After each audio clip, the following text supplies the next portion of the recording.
Friends, I want to talk about counting Arabic beats, especially the classical ones. I might have touched on this subject before, but an argument around some of the beats and how to count them came up, so it made me want to talk extensively about the whole thing, not just one beat. Okay, so it's been popular among people right now for a while to count 1 2 1 2 3 1 2 1 2 3 and just divide the beats this way, and that's mathematically correct.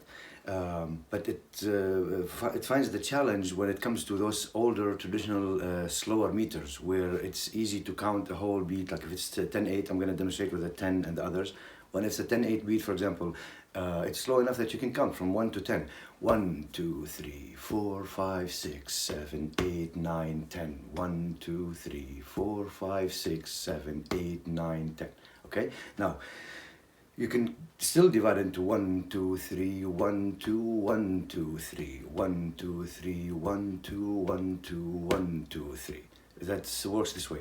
But when it comes about to memorizing the shapes of the beats and with the dums and the text, this is where you have the problem. You cannot apply this to 2s and 3s and knowing where would your dum land or your tek. So for example, again on the 10, where are the placements of the dums and the teks? It's on 1, dum, tek on 4, dum 6 7, and then tek on 8, and then the 2 silences at the end. This is the idea behind being able to count the beat, a whole count, not just those smaller fragments, because again it's slow enough and the placement of the beats is very important to be memorized in those places. That's how you maintain a structure. Samai thaqil, dharrafat, murabba, muhajjar, any of those beats has this thing to it that you can count it. The 10 in particular, because it's still 3s and 2s, it becomes easy to pass it into saying 1 2 3 1 2 1 2 1 2 3. But when you deal with muhajjar or mudawwar masri or the rafat and murabba and all these beats where you have to do full counts. For example, if I want to talk about other beats, if I want to take the murabba, for example, murabba is made out of 3, 8 and 2. So those 8, and it's only 1 dum all the way 8 counts. So where's your 1 and 2 and 3 in this case, when it's only 1 dum in the beginning and there are texts after that? So you have to look at it from a different point of view. This is when you start understanding the older Arabic system of defining these things between joints, ties, bridges, and all these things. And we spoke about that before, when a joint can be like 4 strokes or 3 strokes, a bridge can be 5 or 6 strokes, a tie is an 8 count, there's also a 10 count altogether. So when you start looking at the things from this point of view, you will start seeing the importance of understanding shapes and placements and knowing how to count, all count. Do not resort to those smaller fragments. Now the other thing also, the 3 and 2 has been mainly known and popular for counting Balkan beats or these kind of beats where they're really fast, and it becomes easier to say 1 2 1 2 1 2 3 instead of saying 1 2 3 4 5 6 7 1 2 3 4 5 6 7. Right? This is even verbally a bit hard. But when you say 1 2 1 2 1 2 3 1 2 1 2 1 2 3, you can go fairly fast without stuttering with your counting. Okay? And to break them down becomes easy to break because it's only 2 chunks. 2 2s and 1 3 or something like this, 9 or 5 or anything like that. Again, to come back to those longer beats, muhajjar like the 14, how can you break it down if it's made this way? 1 2 3 4 5 6 7 8 9 10 11 12 13 14. How are you going to count this into 3s and 2s and still make sense out of it and still remember the placements of the strokes? So to memorize the beat and memorize the shape of it and then see the whole count is very important, and something that can help you differentiate and understand the different aspects of it. And then just taking one isolated thing as like a samai where it stands in between. You can count it as 3s and you can count it as bridge. That's one thing. But when you see with the context of the other beats, again, Tarrafat, Murabba, Muhajjar, Nawakht, Mukhammas, all these names. Okay, so that's one thing, and I don't want to go too far with what I'm saying, but I hope you understand the situation. And one more thing about the 10/8 itself, since there are also different forms of 10/8, so it's not all of them Samai Thaqil. Samai Thaqil has a certain shape, 1 2 3 4, 5, 6, 7, 8, 9, 10. Okay, but Georgian also is a 10, and it has a different form.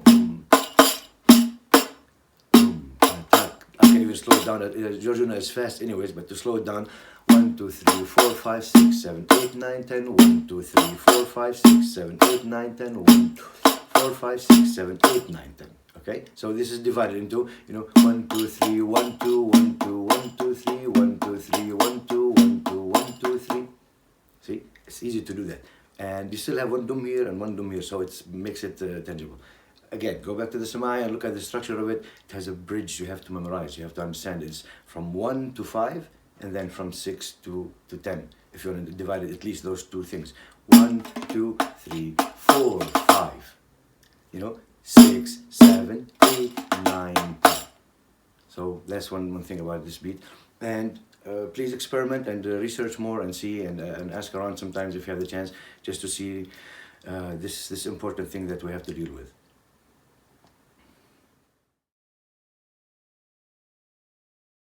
There's also this thing I noticed recently, and it's also very important to acknowledge it.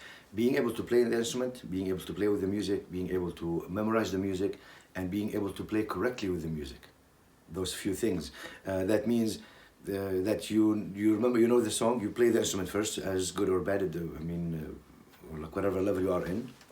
But then when you and you know the music, but when you play, actually, when you start applying what you know, it shows how much you can understand how to play along with the music. You know what I mean? So the idea behind playing ornaments around the beat when you play with a song, you can tell if someone has mastered that or not by waving or weaving their phrases with the music itself versus just doing things that they already know in their head. Sometimes phrases, or ornaments, and then you just try to apply them on the beat. While there's a semi playing or a dance piece or any music you deal with in this tradition, the Arabic music tradition, again, there's the approach of being able to play with the music, or just the music and you can play things from your head. So those two things, you have to distinguish them and try to get to understand that. Play the instrument first in the best way, make the beat happen, and then just ornament around the music, not only the things that you know. Sometimes, you can throw an ornament that you know, and it will match with the music. But don't make that the main thing you do. Just do your ornaments, and you see that in many examples. I've seen that happening with drum players. They just go linear, and then just to apply they apply what's in their head, and they don't stutter. Of course, they don't break the beat, but yet it just you see it doesn't really match with the music enough. Like, that's the idea. It's okay to hold the beat, but how can you match with the music and make it more pleasant and easy to spin around? Is by these dynamics, just being able to play along with the music, not only applying what you have learned. Okay.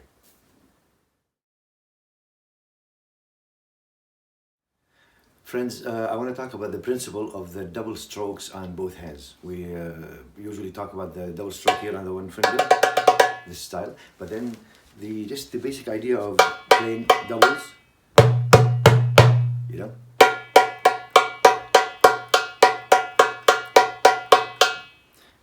It's a great addition to your own playing. First, it's part of the play. Like, again, it's part of this collective mechanics and movements that you can learn throughout your journey in experiencing and discovering this drum. What is the potential in it? This is part of it. As much as we play the singles to make this kind of rolling. Also, the doubles, they play an important role in many different higher playing aspects, when you start ornamenting more and knowing how to do double sounds to ornament with both hands, doing paradiddles and things like that. Okay, so just from there, just try to get the balance of the sound. That's the very important thing.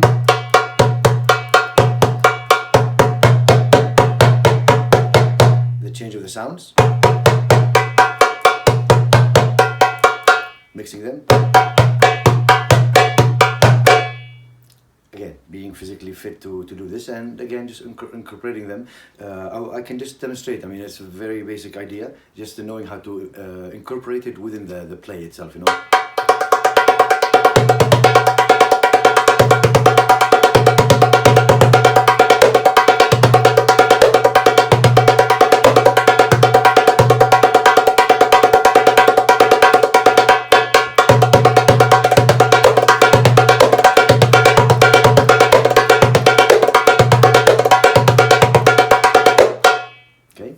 one way to work with them. Probably other ways like this, Again, when you become more like familiar with this beat, I'm doing wahda kabira right now. One of the ways around it is with those double strokes on both hands,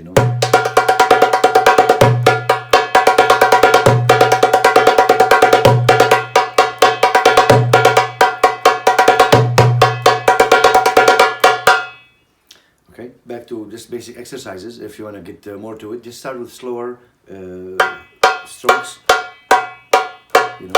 Again, there's the option of speeding up or the option of dividing the speed. So speeding up would be just continuously, gradually speed up.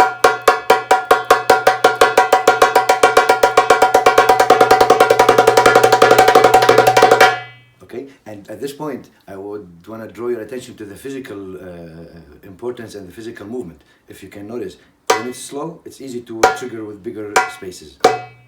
See? But then when you start getting faster, you start harnessing your energy on a smaller level. You see now how the movement of the wrists became more subtle?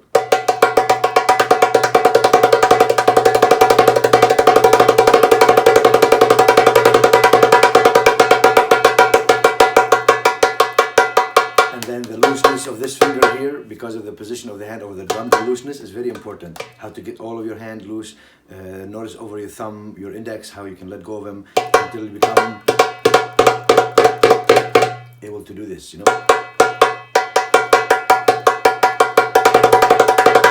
Okay, so, and then the speed division, again, just be slow and know how to divide the speeds.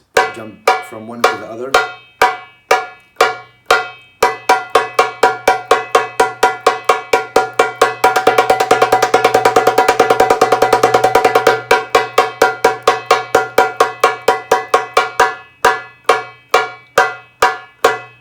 You see the point?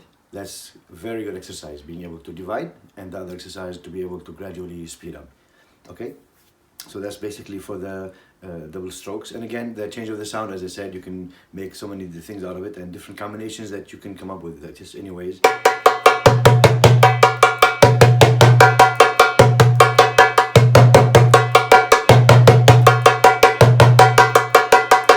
Notice this idea how you can play them straight and you can also play them swung. So they're straight.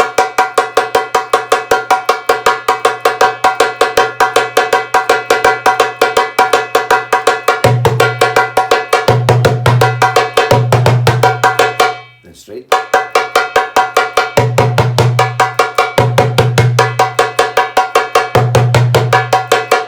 Okay, see the point behind it. Okay, so this is basically about the double stroke with two hands.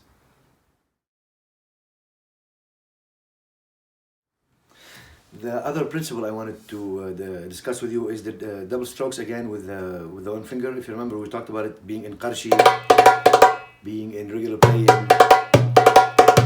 being in malfoof. Okay, so now just another angle to it where you can just make a triplated sound over the beats that you know.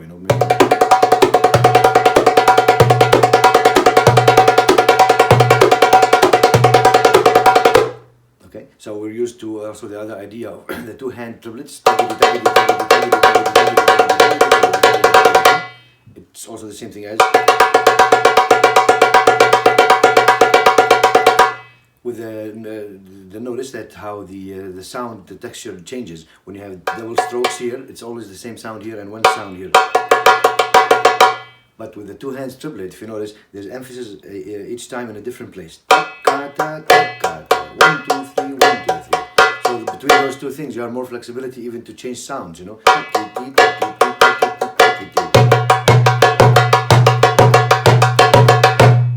While with the other style, you can't really change much. Like it's too fast for the hand to, It's really hard. So just from here, So you have limitations to it, but still it's effective in certain kinds of play or making triplets. Like if you go on.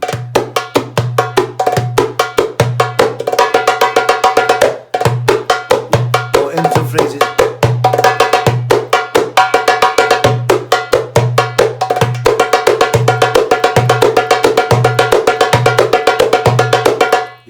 Double strokes, but the way I'm placing them in a triplet manner, otherwise they're just over maqsood.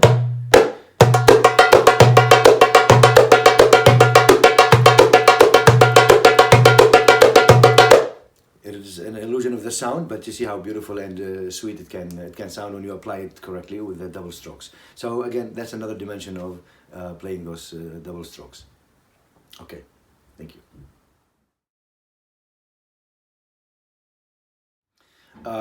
Paradiddles. It's always nice to be able to touch on it again. It's part of this idea of the doubles and the single strokes and how to combine them, and the idea of playing the patterns one way on the right and then the back is on the left hand. So like if you're playing the basic paradiddle that a lot of people know, the single, single, double, double, single, single, double, double.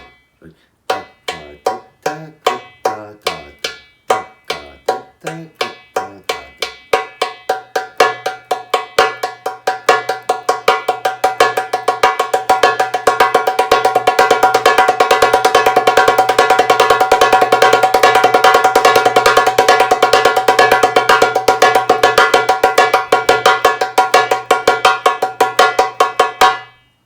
So it's a paradiddle that's nice to be able to count it this way, and then physical exercise for the ability of the left hand to be more responsive to the right hand. 1, 2, 3, 4. 1, 2, 3. Right, left, right, left, right, left, right, and so on. Okay, and then the other exercise, just to go to it immediately, changing the dums and the techs. The singles will be on the dum and the doubles will be still on the tech.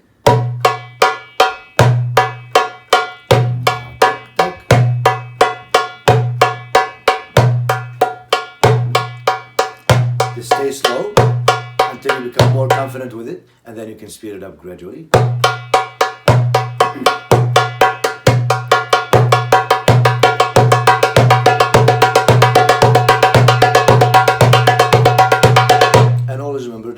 Too far over your own speed, so you still can feel the beats and to feel what you're doing. You're not just going fast. No, go fast enough until you feel this humming and this current start happening and coming out of the sound, the drum, I mean.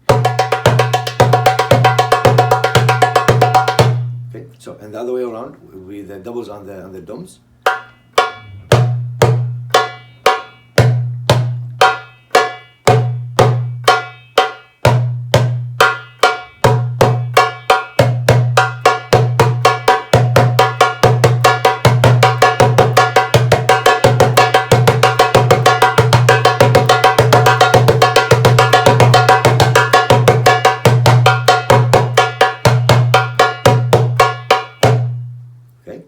That's just basically it, and then can do things with them. And if there's the other thing also, the paradiddles themselves, there are a few of them, right? So just the next one that comes in that is easy to do on this drum is the one with the this way. Ta, ka, ka, ta, ta, ta, ta. Single right, double left, okay? Ta, ka, ka, ta, ka, ta, ta. So.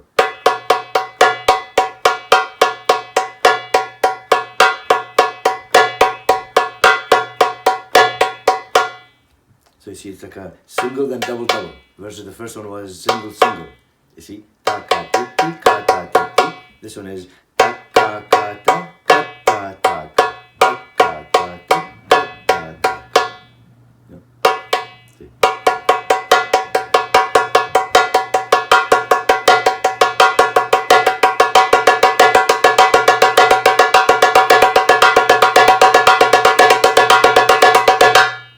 This one is a bit more hard to grasp, so just take your time with it. If you can't change the sounds yet between dum and tek, it's okay to stay with the teks and the kas, just to get the ability. Like it's right hand, but ta, ta, ta, ta, ta, ta, ta. Okay, that's one thing about it.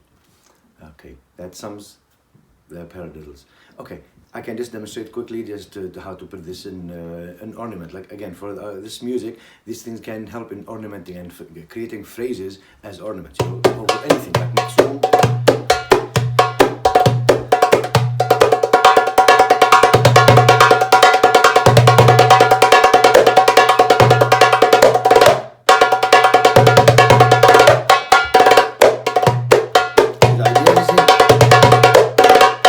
Taking elements from the paradiddles and putting them in actual play.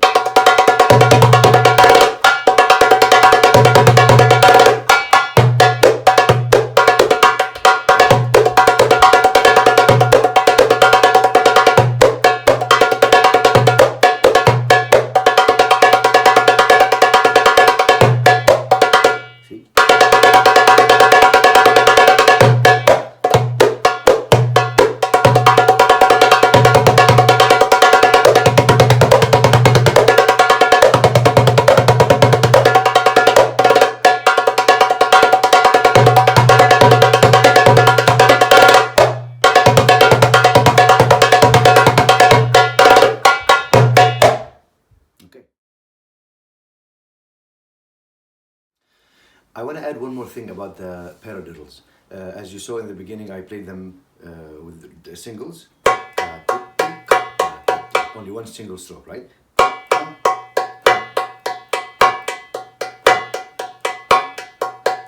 So you can extend that single here with two tacks or three tacks, single ones. See, that's the idea behind it.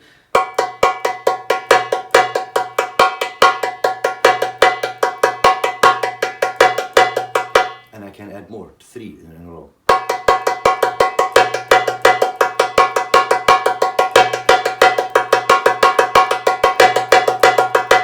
So you see the point. You can even extend more as you go, but just work with these 3, experiment with them, and see how it adds to your overall understanding and ability to play. You know, again, from 1 to 2 to 3.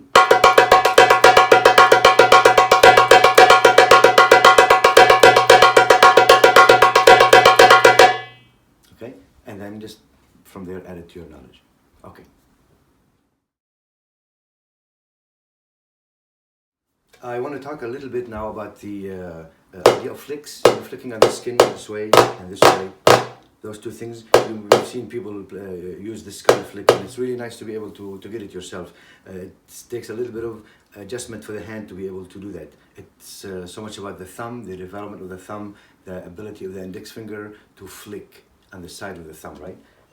So that's just being able just to do this even without touching the thumb, just being able to flick just on the side of from the side of the thumb this way, just with one finger, and it's the index finger.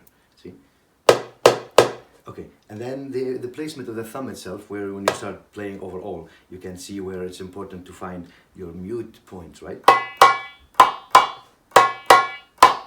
So when you play, see, you flick, and you strike it. And you could also change the tone.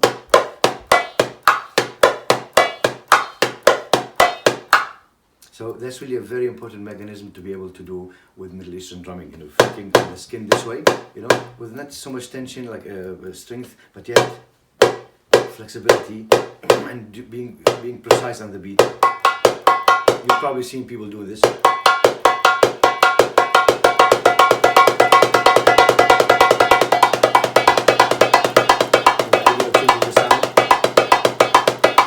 It's all about, you know, being able to keep up with this card.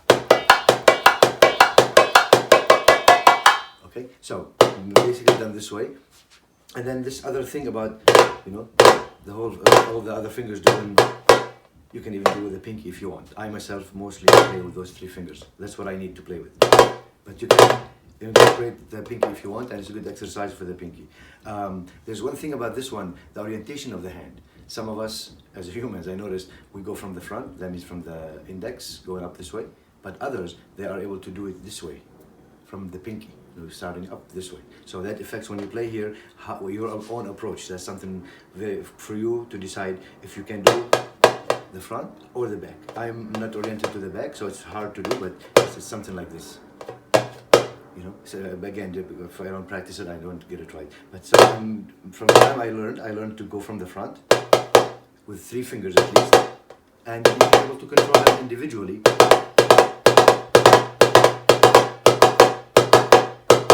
And again, that's for tricks and other things. That mainstream playing, it can be a marker. Sometimes I'll show you how is that done. But just the basic idea of being able to flick off of the muscle of the thumb there itself, you know, and make this. And then in combination with the top hand comes. See, mute. So, okay. So that's when you become also more able to do things like just 2 fingers.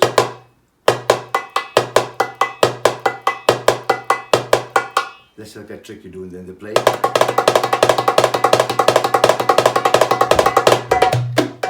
Playing tune, for example.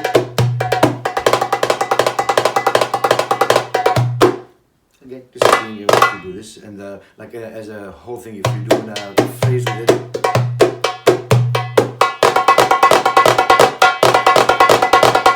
See, that's also also using the 3 fingers now all together.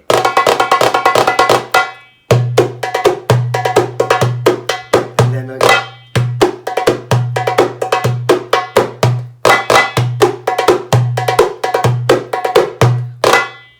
see, this nice precision in the sound is really good. Sometimes you cue in with it, like a song. When a song starts, you go, and then.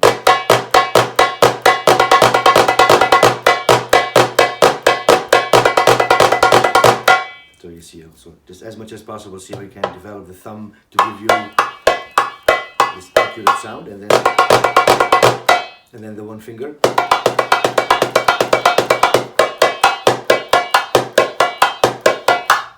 Okay, and also minor scale of playing when you want to play soft. Remember the idea of being able to do the dum with the ring finger, being bent, dum, and your hand like mostly over the skin here to make it comfortable, and then flick.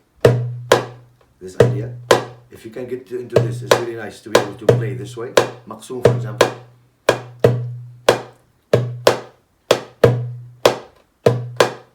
And if you notice how the thumb reacts, for the dome it's off, it comes down again to mute, and you flick, but they're spontaneous together, or simultaneous. Okay, so when you're playing softly a maqsoom kind of thing,